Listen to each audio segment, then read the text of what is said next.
Hey, what's up everyone? This isn't going to be a guide video, but more of a comparison between two different gold farming locations.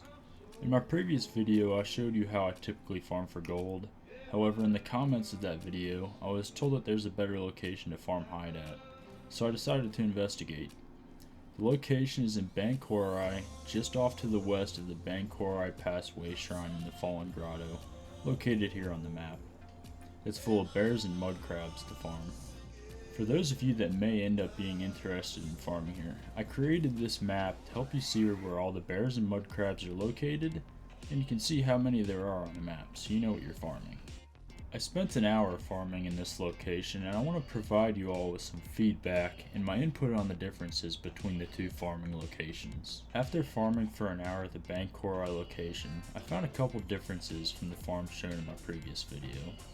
I noticed that it was much more difficult to get people to group with me, making it a little competitive to get the kills. There was a lot more movement involved, and you had to constantly be running around while you farm.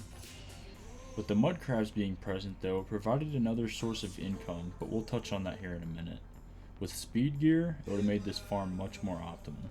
With all of that being said, the comparison I found between the two farms was very surprising.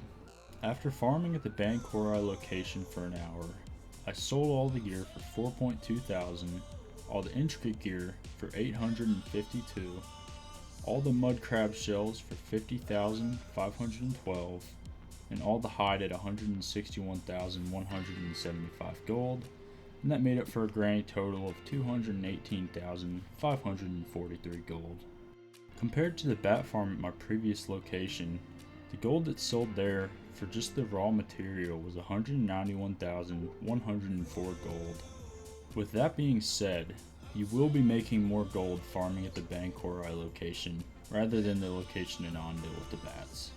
But there's some consideration that must be taken place when you decide where you want to farm. If you decide to farm at the Bankorai location, you have to realize that the entire time that you're farming, you're going to be moving around actively playing, and you may end up running into other people, making it very competitive to get the kills if they decide not to group with you. Having speed gear will make it much easier to farm at the Bankorai location, and may even help you make more gold in the long run. But if you decide to farm the bats, you're able to just sit there, farm them a little bit, and then take a little break while you wait for them to respawn. Ultimately, the decision on where you decide to farm is up to you. If you want to farm for bats, it'll be a lot more laid back and you won't be having to run around the whole time. But if you farm at Bankorai, you'll be making more gold. So it truly depends on how you want to play and how much gold you want to make. Alright, that's going to be it for this video. I hope it provided some insight on these two farming locations for you, and I hope it makes it easier for you to decide where you want to farm. Just keep in mind that when you're farming at Bankorai, you're going to be moving around more, and if you're farming at Aradon in the Ondo location, you'll be able to take a little break between little farming sessions. Thanks for watching, please like and subscribe, and I'll see you in the next one.